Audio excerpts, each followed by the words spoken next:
this occasion with us. Let me tell you a quick story. A young girl born in Montego Bay, Jamaica, of parents who were unmarried, and at that time, less than 2 years after that, mother needing to come to mother country, which is Britain, and father staying behind. And the intention is for children and father to join mother at some point in the future. But mother arrives in England, and somehow things didn't quite work the same. So mother found herself a new partner, got married, not bigamy, by the way, but got married, started a whole family.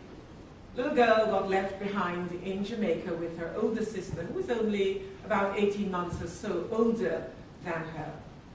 What's the life expectancy and opportunity for that young girl? But this young girl was very fortunate because she had an auntie, a father's sister, who was very supportive, although not educated. And then there was school. And in school, teachers who expected every child in that classroom to achieve and become the best that they can be. To the extent that some of the practices were a little bit harsh. I won't tell you about those. But that's me.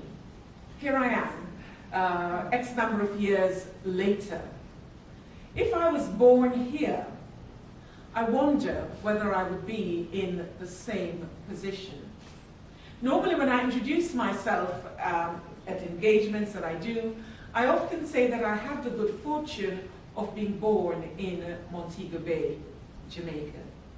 Because there I saw reflections of myself in all walks of life. And so I grew up with a sense that I could become whatever I wanted to be, and that there were no obstacles. And actually, I'll just share a quote which have kept me going for a very long time. It says, "No limitations rule my effort. I will excel, I will achieve, I will overcome obstacles. I have the potential for greatness." I discovered that over the desk of my nephew, and have embraced that. But prior to embracing that, I had another quote which kept me going, which said, "Do not go where the path leads, go where there is no path, and leave a trail." As I reflect on my own life and see young people around me, you've heard that I've spent some time in Hackney. I'm still there. In total, I've done over 16 and a half years in Hackney. And so I see firsthand the lives of some of the young women in this category that we are trying to work with and see improvements in their lives. I see firsthand young women growing up in homes and cultures where girls are not as important as boys. It is unspoken. It is not normally said in those ways, but you can see by the relationships within that home that girls are brought up knowing from a very early age that they're not as important as boys. And so if girls begin to believe that in their homes at such an early stage, that message stays with them when they go to school, primary school, secondary school. And of course, in particular, they get to school where they have teachers teaching them. And there might be teachers in this room, so forgive me. But I have seen some great teachers. But I've also seen teachers who comes to work and goes back home. And so the sense of expectation that these children before them, these young women, these young girls before them can achieve and become the best that they can be. And to tell them that and to enable them to do that isn't just isn't there.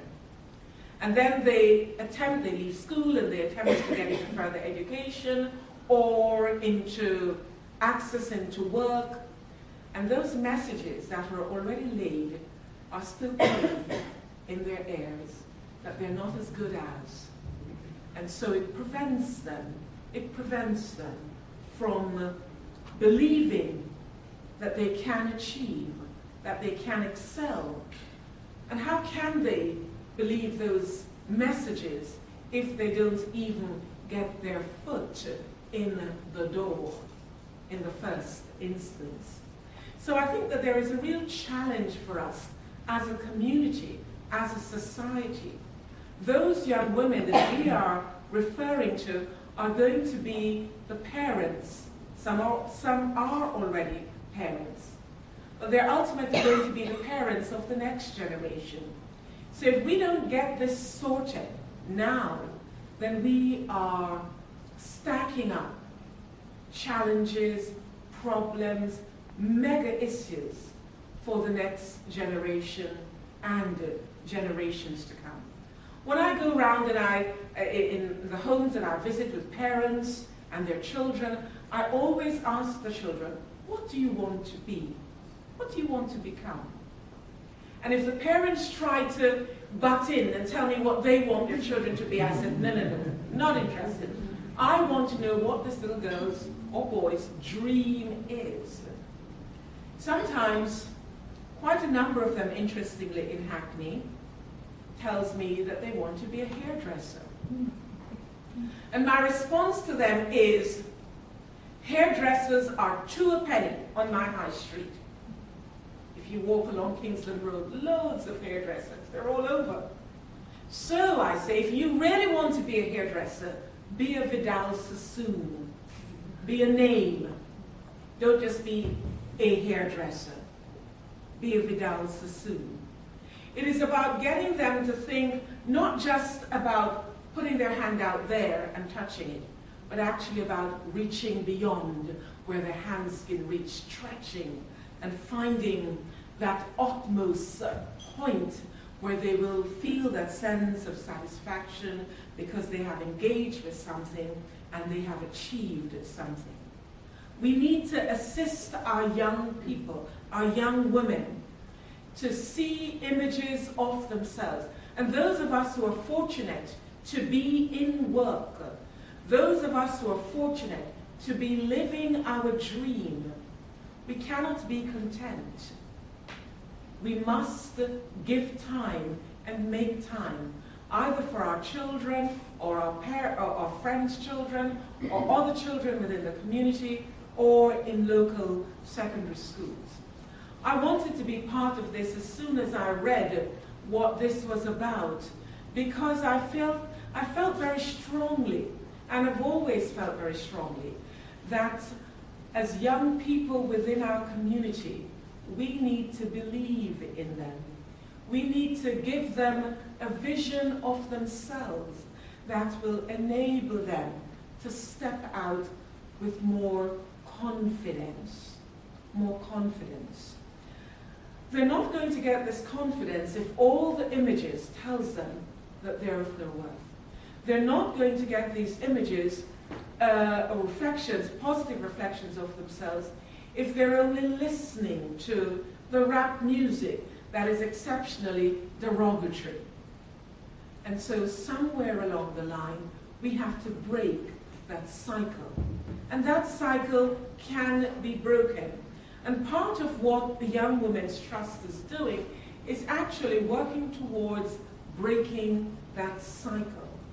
We're very grateful that you are here, because we hope that you will work with us and help us together to break that cycle so that our young women can actually achieve and become the best that they can be. And we need to help them to believe that they can become the best that they can be. So I hope that as we mingle and talk and learn more about the project, that you will make that commitment in terms of what you're going to do to help to break the cycle so that our young women can begin to achieve visions, to create visions, to make visions, and actually to achieve them. Thank you.